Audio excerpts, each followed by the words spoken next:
Hey, what's up, everybody? Welcome to Trust and Believe. I'm your host, Shaun T, and I am completely thrilled. I'm going to show you why. On my arm, I have the tattoo, Conquer Your Mind, Transform Your Life. And today we are going to enhance your ability to trust and believe, to be mentally strong.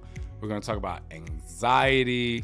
We might get into a little bit about my personal struggle with anxiety and hypochondria and how I Google everything.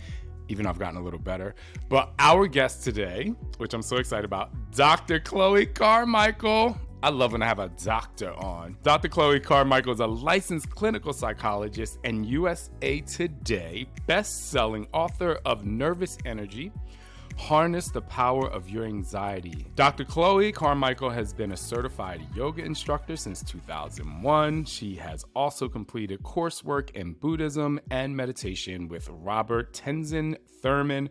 Dr. Thurman is an Oxford scholar and was the first American to be ordained a Tibetan monk by the Dalai Lama. How freaking cool is that? I love it. She is an advisory board member for Women's Health Magazine, Hearst, and a featured expert for Psychology Today. She has been featured as an expert on VH1, Inside Edition, ABC Nightline, and other television, and has been quoted in the New York Times, Forbes, Vanity Fair, and other print media. So what we need to say is get ready to trust and believe, because we have someone amazing on the show, and I know you're going to get a lot out of this. I like to say, before I really get Dr. Chloe Carmichael to jump in here, this is the kind of episode where you absolutely must share it with your friends and family, even if you don't know if they are struggling with some sort of mental health, even if you know people out there who need that motivation to get through their journey and they have these barriers in the way. I know this is going to be a great one for you. So get ready to trust and believe.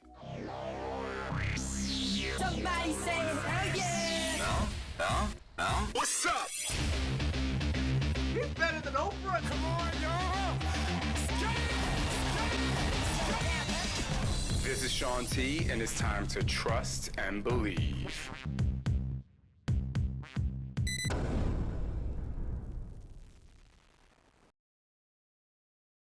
Hello, Dr. Chloe Carmichael. Hey, Shaun, it's so good to be with you. It's so good to be with you too. So I stopped talking. I just kind of want to start off with a question. I mean, you have so many accolades and obviously an incredible amount of education.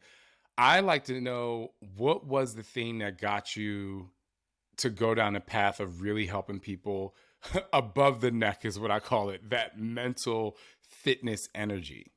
Yeah, so interesting question. There's kind of a couple of ways of answering that. So the professional answer is that I was a yoga teacher. And so I was teaching individual yoga lessons, and I got really interested in doing the mind part as well as the physical part of yoga.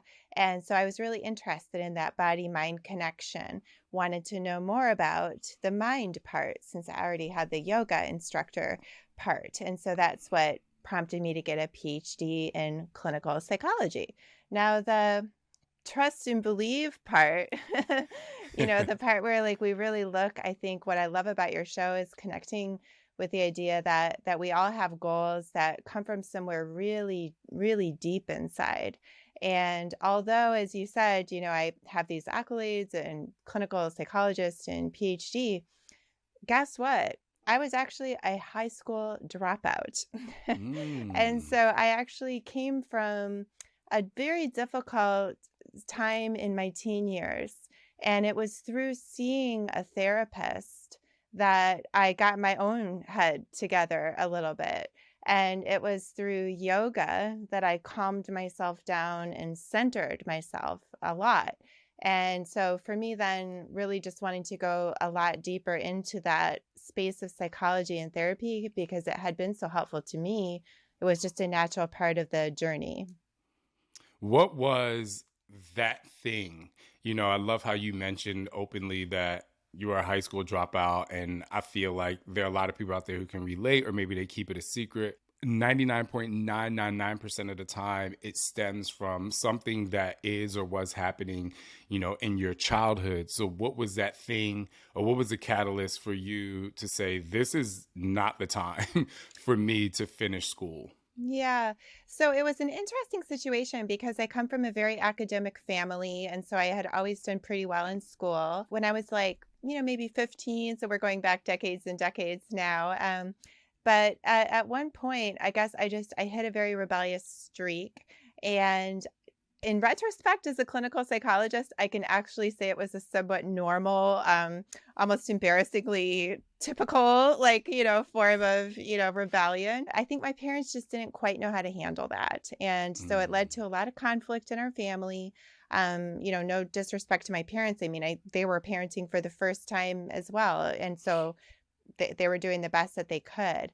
But there was just a lot of conflict. And so I ended up moving out of their house at the age of 15, which was very unusual in my, kind of family structure for that to happen. And I think I had a lot of anger and confusion at that time and maybe just thought I could do everything myself and I didn't need school. And honestly, in retrospect, I think it was the best thing because I wasn't ready to learn. When I mm. finally did finish, I went to Columbia University and graduated with a 4.0. But that was when I was 29. Yeah, And and that's I okay. did that when I was ready. So we have something else in common. I moved out of my house when I was 14 years old because of sexual abuse, sexual trauma, and just for me, it wasn't. I guess in a sense, it was rebellion too because I was like, I can't be in this space, and I just kind of wanted to connect it to because there are people out there who may have children right now that are going through that. I know a lot of people, if they hear someone's a high school dropout, it just becomes this thing of, oh, like it's looked down upon when, like you said, a lot of times it is the best thing. Like for me, it was the best thing to move out of my house, also for you. And because, we all have this different journey. And I love that as a clinical psychologist and someone who has obviously, again, all these accolades, it's proven that sometimes your journey, while it may have been tough, is so unique to you. So I want to empower people out there that if you have similar stories to us, obviously continue listening, but it's like an acceptance of that so that you can also move forward and take that one step further.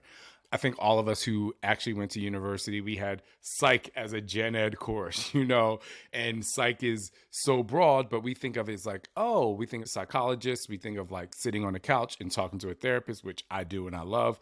But before we continue and get down into like the anxiety and the hypochondria, which is what I want to talk about a lot, can you give people just like an overall view of psychology so that it doesn't seem as scary? Because what I want to do here today is really eliminate the barrier between struggle and getting help.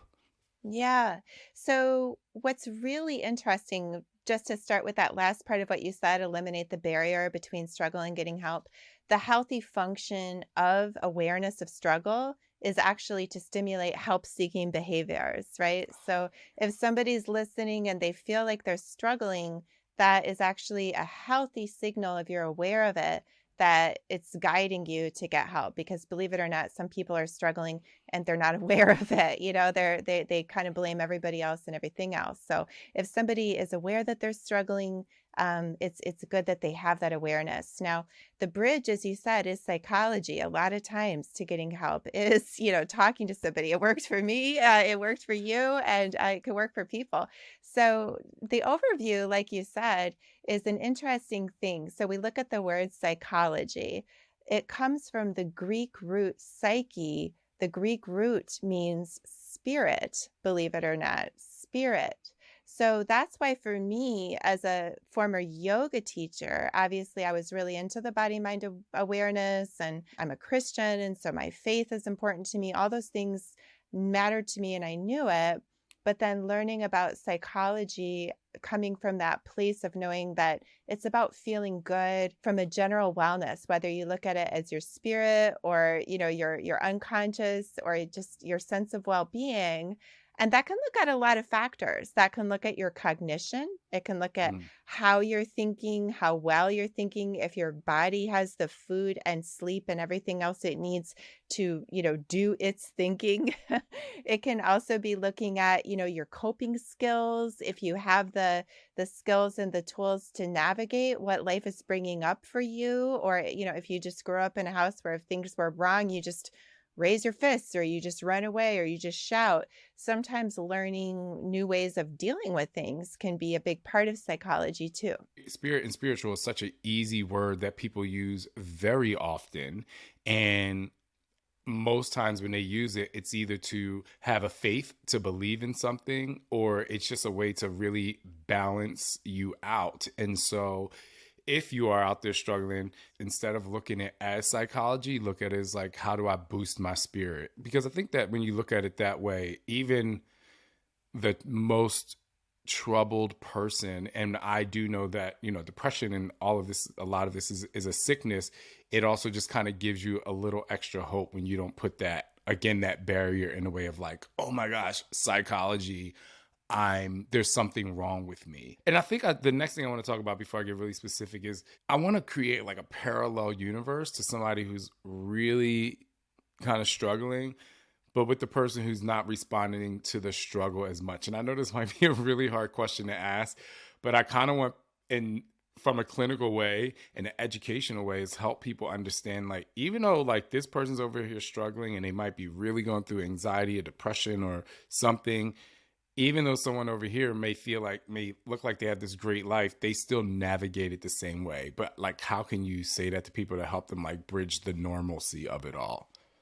People of all kinds have all kinds of emotions and all kinds of struggles. And even though we might not necessarily see it or know it, sometimes people can be having a big struggle. And one thing I do also want people to know about that is there's actually healthy levels of anxiety, for example. So the healthy awareness of struggle is, to stimulate help seeking behaviors. The healthy function of anxiety is to stimulate preparation behaviors. So a person with, say, zero anxiety wouldn't think to look both ways before they cross the street, right? So a lot of times what Yeah. I'll see is people that have anxiety about anxiety. They're like, oh my goodness, I'm anxious. Oh my gosh, I wonder if I have anxiety. I saw in the news that anxiety is on the rise. Oh my goodness, I wonder if I have a sickness of anxiety. Whereas the truth is that there are normal, healthy levels of anxiety that we're supposed to have. And so, yes, a lot of very successful people do have anxiety, and there is nothing at all wrong with that. The trick is to make sure that you're using it constructively the way Mother Nature Mhm. intended. We can talk about that, but to your, kind of original question, I think, is looking at the fact that we all have issues and that's the way we're designed to a certain level. Let's take my husband and I, for instance. We kind of get into, not as much anymore, but we do get into discussions of me kind of prying or needing or having to pry into what is actually going on in his psyche, and him admitting that there's a level of stress, but he bottles it in, where the minute I'm stressed, like you see it on my face, you hear it in my voice, I might cry. We're both going through this level of stress, and we're like on these two opposite ends of the spectrum. So I think it's just, I have a really healthy functioning relationship, but even in those moments, it's like, oh wait, like he's just dealing with it a different way. And then we kind of have to like find that neutral zone of, oh well, we both have anxiety about this, or we're both struggling about this, and it's just a way to communicate with yourself to bring it to a level of understanding if someone else is on the other side, if that makes sense. Oh, of course. And what's interesting, what you're saying there too, Shaun, is in psychology, we have something called group polarization. So when you have a group, and even two people in psychology is considered a group, if you have a group and one person will, express anxiety about anything and everything. And, do we have enough chips in the house? Do we have enough gas in the car? Like everything.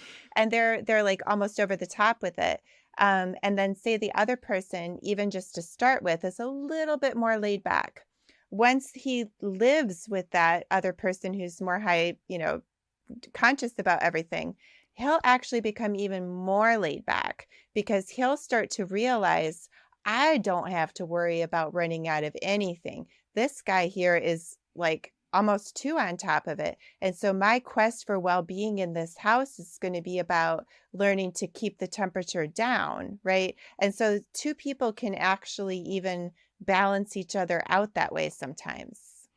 Oh my goodness, you just freed my entire psyche, literally. And I cannot wait to talk to Scott after this because I just realized that we both have both of those different anxiety. Like emotionally, I'm up here and loud, and he's emotionally quiet. But your example was amazing because, like, when I first got with Scott, because I was struggling with sexual trauma and I didn't know how to accept love from a man of my age because I was molested by my stepfather, it was like this crazy, tumultuous thing in my own brain. And I was here, and now it's so funny to see he was like super quiet. He didn't talk about the fact that he was gay. He was afraid to come out, where I was like, I don't care. Like, it's who I am. And you see us like on this scale of like, oh, wow, like this is actually, we're super, super way more balanced now. But in addition to that, I think that just kind of moving into more of like psychology based stuff, I think that's the same thing that happens when you actually seek out therapy and you experience it. It's like a way to streamline kind of what I just described in our relationship, which is like, oh, wait, like being able to talk about or experience, and a lot of times hearing yourself speak balances that out. Oh my goodness, yes. Hearing yourself speak in therapy is like, to me, it's like a form of mindfulness because with mindfulness, the goal is to just watch and observe your thoughts. And that's kind of hard to do, just silently watching and monitoring your own thoughts. But when you're saying them aloud and another person's listening, then it's easier. And as you said, you can hear yourself say things and observe them. To me, as a psychologist, I always want to remind people that what's important is to remember to appreciate it, to remember, like, suppose that you're, I don't know your situation exactly, but suppose you have a couple where one person is like very affectionate and expressive, and then the other person is like a little bit more cold and reserved. And when they're around that affectionate, expressive person, at first it's so exciting and they're like, wow, I'm not this way. And it's just so wonderful. It's refreshing. And then once they get used to it, they can start almost trying to shut that down in the other person because of another psychology concept called enmeshment, where you start thinking of your partner as an extension of yourself. And so then if they're doing things you wouldn't do, you're like, oh, you shouldn't be doing that. Whereas the truth is, you have to remember that they brought something that you needed. And yes, it's different from you, but we have to appreciate it. I'm about to cry. Like, because it's so profound, especially when you really love someone or you are able to have like those deep connections. We've been together for 12 years and it's like, we have like deep conversations and it's, amazing. And there's just so many times where we're trying to figure out this thing and we're like letting each other grow. And there are times where we absolutely do exactly what you just said. And it's like, oh, wow, you have to kind of almost nurture that in a way in its inception. I'm going to just kind of flip the script a little bit and I want to dive into anxiety because there have been multiple moments in my life where I've just been extremely overcome by anxiety. And, I just kind of want to start somewhere where I think a lot of people have this experience, but you can answer and go wherever you want with it, which is me. And I say this on my podcast a lot. I think Dr. Google has created so much anxiety for me. Like, if I have something new or different about my body, I'll be like, oh, I have like a bump on my shoulder and it's like really hard. It feels different than a pimple. And then I like, well, what's a bump on your shoulder mean? And then like, instead of accepting like, oh, it's acne and like you need to whatever, I'm like, what if the bump is this color? And then it's like, and then it goes to this, and then it ends up that, I have cancer, and it ends up that I'm going to be in the hospital tomorrow. And then like in 3 days I'm going to die. Like it really, and my anxiety takes over all that to where it like ruins my day. And I'm just like, I go down this rabbit hole of nothingness. I can speak freely on that now because I'm not stressed about it now. So let's dive into anxiety a little bit. And I'm actually going to shut up because I just want you to help people who suffer with this. First of all, the simple answer, of course, is that, again, knowing that the healthy function of anxiety is to stimulate preparation behaviors. If somebody, sees a bump or whatever, a little anxiety about it is actually helpful because that is what stimulates you to say, okay, wait a minute, I might really be enjoying, this TV show I'm watching or whatever, but I must admit, this could be an issue. I better go do something about it, better call the doctor or check Dr. Google or whatever. But then when people go just kind of overboard, with that kind of thing, sometimes there can be something underneath it, right? So for example, in your case, since you shared some things that, you had suffered through sexual abuse and that you moved out very young, I might say, okay, well, if you moved out when you were 14, maybe sometimes people, myself included, if we move out when we're very young, we have to almost at that age rule ourselves with an iron fist because we don't have mom and dad looking over our shoulder to say, hey, are you okay? Do you need to go to the doctor? And because those 14, 15-year-olds, we don't even have a fully formed executive lobe in our brain yet. The executive lobe of the brain would be the part that remembers to call the doctor. Like even if you have a fleeting thought or remembers that you had a doctor's appointment or whatever. So if you don't have that structure and then you grow up having to almost set your own extreme fire alarms to make sure that you remember to take care of yourself, then you can almost develop like a cognitive habit of going way overboard on certain things because at one point in your life, that was actually a healthy habit to go overboard. It's just that now you're a fully grown adult with a normal executive lobe and you're still kind of overdoing it with some habits from the past. One other thought about it could be like, as you mentioned again, with having sexual trauma, there can be an extreme desire, and again, even coming from a healthy place sometimes, to show and prove to yourself that you can trust and believe that Shaun T is going to take good care of his body, that he's going to make sure things are correct and right and managed properly, even to the point of going overboard sometimes. Those are questions to ask when the preparation behaviors that anxiety is supposed to stimulate are going a little overboard. Sometimes we ask, okay, well, what could be the reason for that? Is there some other, healing or symbolism that that's happening here? At such a young age, it started when I was 8. I was sexually abused by someone who was, the most masculine, strongest figure in my life, right? And so I think of like that over protection of myself, which at the time I had to trick myself to enjoying it to protect myself. And so now I feel like a lot of that anxiety, now that I really think about it, comes from like, well, I have to protect myself. I have to protect myself. I have to protect myself, which I absolutely love, talking about that because I talk about in my book, I say to people, it's not the thing, it's the thing. Like a lot of times if you're arguing with your spouse or if you're stressed about this, or if you're stressed about a conversation with somebody, it might not be the thing that is the conversation itself. It could be stimulating from somewhere else. And both my husband and I, when we get into disagreements, we always end up being like, oh my gosh, like this is totally something that I'm reacting this way because of an experience before. Yes. I mean, and so with, you used the word hypochondriasis earlier, when people have that, again, it can trace as well to just a need to be in control, right, over your body, to just know that you are in charge and you are monitoring and you are making things healthy. And again, that's why I think it's really important to know it's coming from a good place so that when we notice that part of ourselves becoming active, we don't like scold that part or shout it down. We more just kind of want to befriend that part of ourselves and say like, hey, anxious self, what's going on? I hear you're nervous about this bump. I think we've taken care of it. Is there anything else, going on? Does this experience remind me of anything else that could be going on? So that way we pay attention to that part of ourselves. It's kind of similar in my book, which is Nervous Energy, Harness the Power of Your Anxiety. When people like are trying to adopt a new technique in the book or try a new habit and they find themselves slipping, making a mistake on it, and a lot of them are kind of perfectionists. A lot of people with anxiety can sometimes be perfectionists.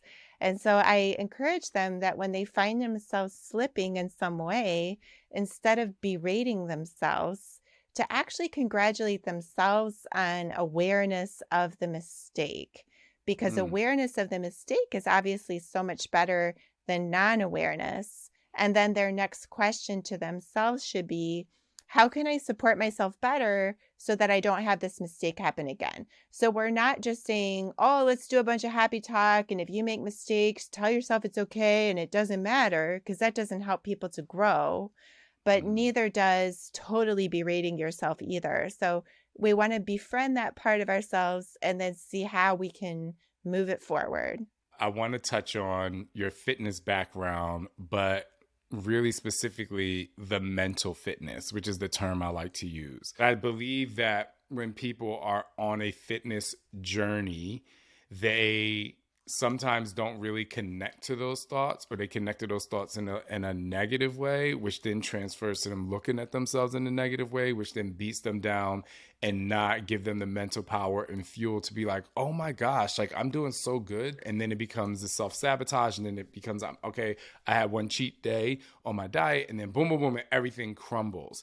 So as a psychologist and the educational approach of helping people through a journey with everything that I said, I've always tried to find a way through my words, and as I'm giving people the moves in the workout or taking them through their workout experience, to find the words to continue to like push forward, like let's go even though you're stressed. But how do you get people to navigate that on their own when they're not in front of their personal trainer, or when they're not with their yoga instructor that's going to, help them hold up their body as they go through this? Yeah. So, I mean, what comes to mind, Shaun, is the concept of automatic thoughts. And so, since you have some experience in therapy, you might have heard of that before. Automatic thoughts are just the things that we tend to think automatically that we don't even, ponder too much. So, to your point, when people say fall off the wagon and just like eat crazy or, don't work out for a week or whatever, and then they want to berate themselves, be really hard on themselves. Again, they're coming, believe it or not, from a good place. I think there's a part of them that is just afraid of becoming complacent and acting like these slips don't matter. And so it's their way of trying to hold themselves accountable and to demand better, from themselves. However, their automatic thoughts might be doing that in a way that's not productive. So, for example, like if say a person like eats a whole, box of pancakes, like they're going to mix up a couple pancakes for the kids and then they eat the whole box, themselves. And then they're like, oh, I'm, such a fat pig. I have, zero self-control. This is, insane. And they're going off on themselves. And again, believe it or not, from a good place, because in their mind, the alternative is to just shrug their shoulders and say, so what, right? Which isn't helpful either. So they're trying to guide themselves better. So what I think is helpful there's a technique from my book. The technique is called thought replacement. And so when you have certain automatic thoughts, like if you know that when, you overdo it on the food, that, you start internally saying, here comes the piggy or whatever, you would want to override that thought with a pre-crafted line that you're going to always substitute whenever that maladaptive, meaning unhealthy automatic thought starts kicking in. So for example, you might override, like I'm such a pig, if that's like your kind of go-to thought that you always have when you mess up. You could learn to replace that with a thought like, what's my next meal? what's my next meal? That this wasn't where I wanted to be. That's true. What's my next meal? And you just start repeating that phrase to yourself, and that will help to point you in a more productive direction. And you had also said something there about, like holding yourself up, so to speak, which I think is a very good way to think about it. Because another thing I say in the book is one of the issues people will say with thought replacements is that they don't feel natural. They're like, well, okay, I try the thought replacements, but they don't feel natural. And my response is, that's okay. Of course, it doesn't feel natural. It would be like a person who's been slouching for 10 years, suddenly holding their shoulders back. It doesn't feel natural, but it is the right way. It's the healthier way. And if you do it enough, even when it feels unnatural, it will start to become your new habit. And you just have to work on doing it and repeating it, even almost especially if it doesn't feel natural, till the point where it becomes natural. I believe while you are at your max exhaustion, I say, if you can hold up your body, you can hold up your life, because you have literally just proven to yourself through this experience of the last 29 minutes that you can keep going, even in moments where you have to take those little breaks. And at the end, I want to be able to get people to finish with a positive thought so that the next day they can come back and be like, oh my gosh, like even if 28 minutes of that workout was quote unquote trash for me, like I held up my body, I held up my life, and I can move forward and push through. Which takes me to the next thing that I want to dive into. And then I have I think it's going to be a really tough question for you, but I think you have an answer for it. But first, let me get to this one. When it comes to kind of connecting to yourself and like we say, holding up your body, or replacement, like replacing your thoughts, you hear a lot of times now like self-care, right? People are like, oh, self-care. And a lot of times people think like going to the spa, or obviously getting a massage, or taking a personal day. All of that is like really great self-care. What are some other ways that you can give yourself some self-care that will enhance the self-care? And I want to give you a little bit more color. So I told my team, everyone on my team, I'm like, once a quarter, I want you to take 2 days, like self-care days. But I don't necessarily want you to do it when you're super stressed. If you feel really happy, I want you to be like, oh my gosh, I feel great. I want to maximize this happiness by taking 2 days to push through. I know that was a lot, but I'm just looking for your response to that. No, I love that. I love that. So, I mean, I'm looking down because I had to write down some notes from, you just, I'm doing that too. I love that. You had so many thoughts there. So definitely I have to say as well, about the workout and, going through the pain, and that it does make people stronger mentally. In fact, neurologically with our brain and the nerves in our body, that a lot of studies show that we experience physical pain and mental pain through the same circuitry, right? So by learning to, learn that I can go through a grueling workout, but I can withstand it, that will teach me I can go through a painful breakup, but, I can withstand it. But what we're also learning then there is something from yoga, a yoga teacher I had. And what he used to talk about was what he called the point of pleasant tension, which is meaning like you want to be pushing yourself out of your comfort zone. You want to feel the burn, so to speak, whether it be, working out in yoga, or, growing and challenging yourself in your learning and your conversations. But you also do have to recognize, okay, when am I just about to tear a muscle, or when am I just oversharing, or whatever. And so learning those lines, I think is really wonderful. Now, getting to the second part of what you said about, self-care, and even doing it sometimes on positive days. I think that's so important. I actually really agree with it. There's a technique in my book, which is called to-do list with emotions. And that's because a lot of the people that I work with, and I'm guessing that you work with, they're high energy people that get things done.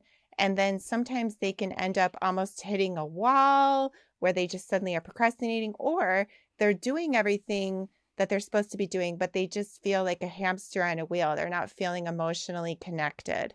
And so with the to-do list with emotions, we look at each item on your to-do list and then we think about what's the emotion that comes up with that.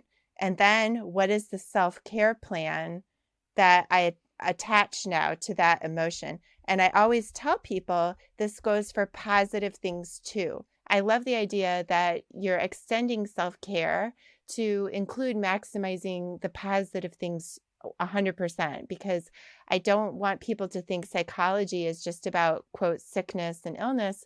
It's also about maximizing our potential and our positivity.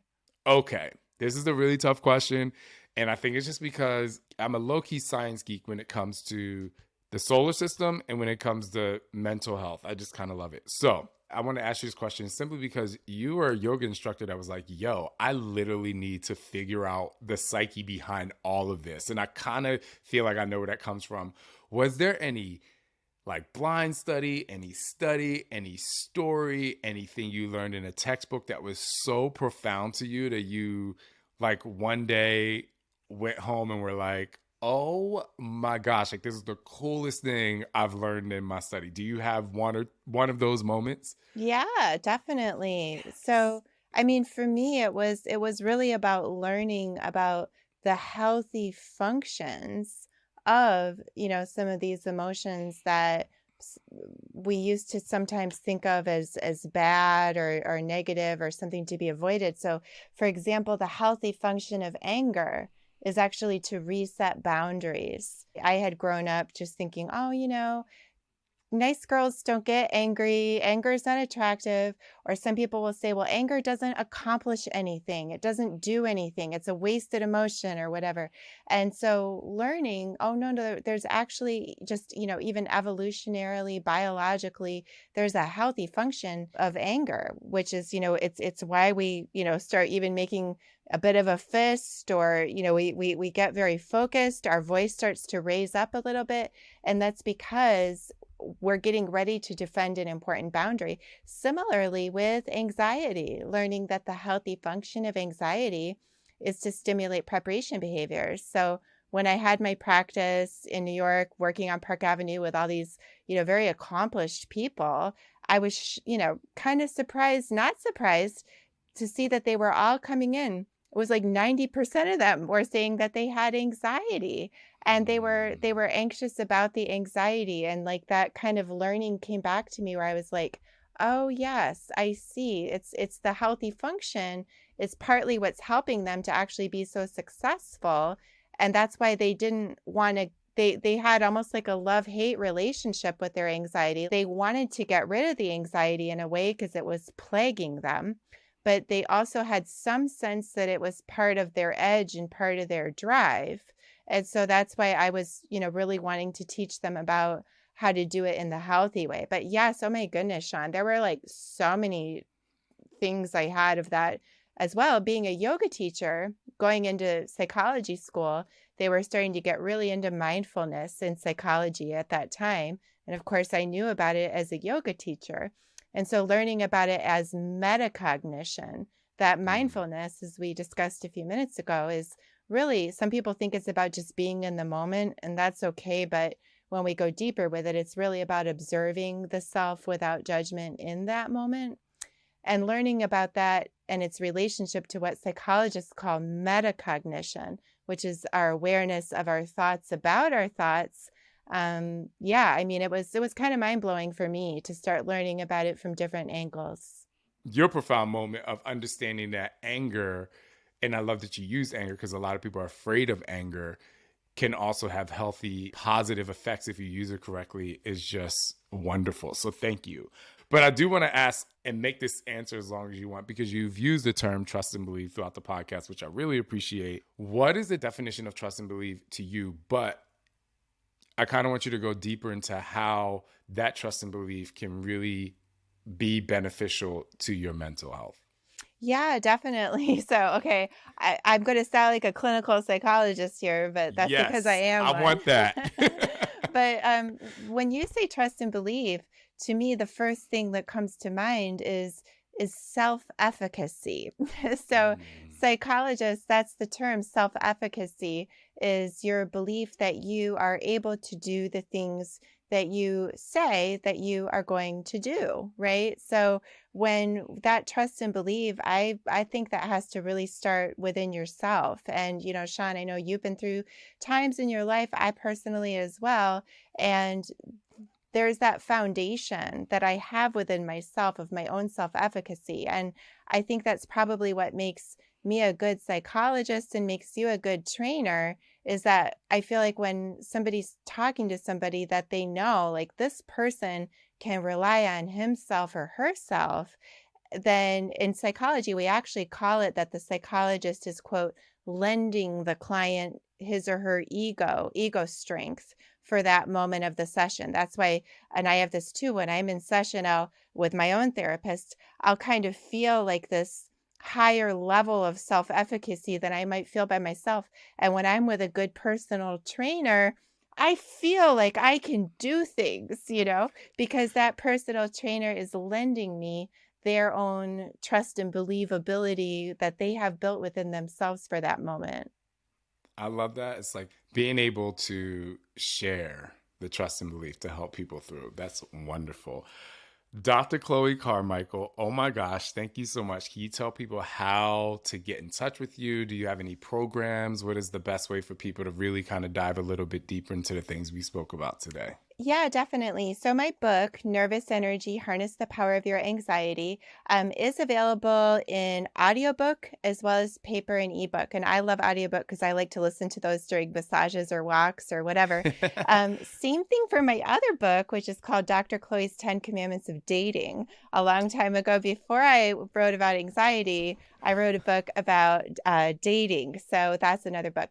As for how to find me, the easiest way that we could say on a podcast is anxietyishealthy.com. If you go to anxietyishealthy.com, it'll take you to my website. Okay. Thank you for that. We'll put some of those links in the show notes. I really want to see if you can come back and do a special relationship episode. I'd like love specifically. to. That would be like super fun. The other question I had is, are you reading your audiobook? For the dating book, yes. For the Nervous Energy book, the publisher chose, because it was during the pandemic and they had sound booth issues. But the woman who read it, who narrated the anxiety book, I have to admit she did a great job. And in a weird way, it was almost more fun to listen to somebody else read it. I was going to say, because I love your voice. So I was just like, oh man, but at least we get one with your voice. And then, I think it'd be a great listen. I never listened to an audiobook during a massage. I have listened to podcasts during a massage. So I kind of want to listen to your book. That would be fun. Well, I'll send you a copy. Please do. Dr. Chloe Carmichael, thank you so much for being on the show. We appreciate it. Thank you, Shaun. The pleasure was mine.